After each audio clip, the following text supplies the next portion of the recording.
നമസ്കാരം, welcome to നിഷിതാസ് cuisine. എല്ലാവർക്കും സുഖമല്ലേ? അപ്പോൾ ഇന്ന് ഉണ്ടാക്കാൻ പോകുന്നത് ഒരു അടിപൊളി അച്ചാറാണ്, പൈനാപ്പിൾ അച്ചാർ. അപ്പൊ ഇതെങ്ങനെ ഉണ്ടാക്കുന്ന നോക്കാം. ഞാനിവിടെ വലിപ്പം കുറഞ്ഞ ഒരു പൈനാപ്പിളിന്റെ പകുതി എടുത്ത് ചെറുതായി മുറിച്ചെടുത്തിട്ടുണ്ട്. ഇത് ഏകദേശം 1 കപ്പിന്റെ അടുത്തുണ്ടാവും. ഇനി അച്ചാർ ഉണ്ടാക്കാൻ വേണ്ടി അടുപ്പത്ത് ഒരു ചട്ടി വെച്ച് ചൂടാക്കി അതിലേക്ക് 1 ടേബിൾ സ്പൂൺ നല്ലെണ്ണ ഒഴിച്ച് ചൂടാവുമ്പോൾ 1/2 ടീസ്പൂൺ കടുകിട്ട് പൊട്ടിക്കാം.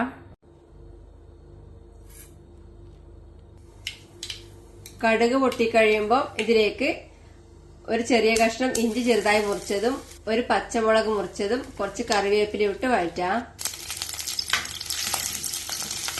വെളുത്തുള്ളി വേണമെങ്കിൽ ചേർക്കാം, ഞാനിപ്പം ചേർക്കുന്നില്ല. ഇഞ്ചിയും പച്ചമുളകും നിങ്ങൾ ആവശ്യത്തിനനുസരിച്ച് കൂട്ടുകയോ കുറയ്ക്കുകയോ ചെയ്യാം. ഇഞ്ചിയും പച്ചമുളകും കറിവേപ്പിലയെല്ലാം നല്ല മൂത്ത് വരുമ്പോൾ ഇതിലേക്ക് എടുത്തു വെച്ച പൈനാപ്പിൾ ഇട്ട് കൊടുക്കാം.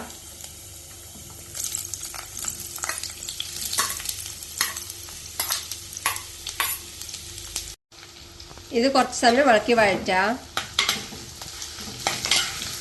പൈനാപ്പിള് ഏകദേശം ഒരു 5 മിനിറ്റ് വഴറ്റിയ ശേഷം ഇതിലേക്ക് 1/4 ടീസ്പൂൺ മഞ്ഞൾപ്പൊടിയും 2 ടേബിൾ സ്പൂൺ പിരിയൽ മുളക് പൊടിയും 1/2 ടേബിൾ സ്പൂൺ എരിവുള്ള മുളക് പൊടിയും 1/2 ടീസ്പൂൺ കായപ്പൊടിയും 1/4 ടീസ്പൂൺ ഉലുവ വറുത്ത് പൊടിച്ചതും ചേർത്ത് വഴറ്റാം.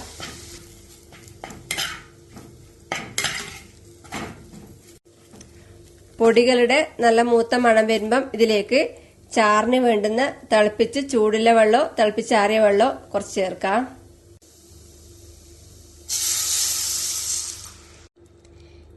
ഇത് അധികം ചാറില്ലാത്ത അച്ചാറാണ്, നിങ്ങൾ ആവശ്യത്തിനനുസരിച്ച് വെള്ളം ചേർക്കാം.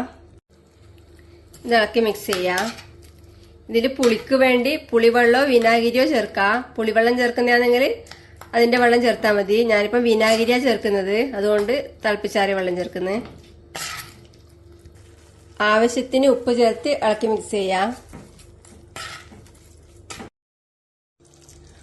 1 ടേബിൾ സ്പൂൺ ശർക്കര ഉരുക്കിയ ചേർക്കാം. ഞാനിപ്പോൾ എടുത്ത പൈനാപ്പിള് കുറച്ച് പുളിയും കുറച്ച് മധുരമുള്ള പൈനാപ്പിളാണ്, അതുകൊണ്ട് കുറച്ച് ശർക്കര ചേർക്കുന്നത്. നിങ്ങൾക്ക് മധുരത്തിന് ആവശ്യത്തിന് ശർക്കര ചേർക്കാം. ഇതൊന്ന് ഇളക്കി കൊടുക്കാം.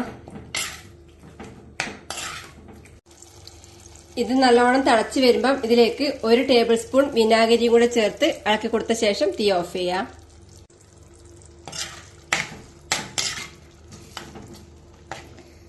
നല്ല കിടിലൻ ടേസ്റ്റിൽ എളുപ്പത്തിൽ ഉണ്ടാക്കാൻ പറ്റുന്ന പൈനാപ്പിൾ അച്ചാർ റെഡിയാണ്.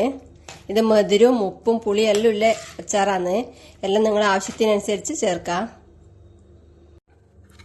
അച്ചാറ് ഞാനിപ്പോൾ ഒരു ബൗളിലേക്ക് മാറ്റുന്നുണ്ട്. ഇത് ചൂടാറുമ്പോൾ കുപ്പിയിലാക്കി അടച്ചു വെച്ച് സൂക്ഷിക്കാം. കണ്ടിട്ട് കൊതിയാവുന്നില്ലേ? നല്ല സൂപ്പർ ടേസ്റ്റാണ്. ബിരിയാണിക്ക് നല്ല കോമ്പിനേഷനാണ്. ഉണ്ടാക്കാനും എളുപ്പമാണ്. ഇപ്പം പൈനാപ്പിളെല്ലാം നല്ലോണം കിട്ടുന്ന സമയമാണ്. പറ്റുന്നവർ ഉണ്ടാക്കി നോക്കുക.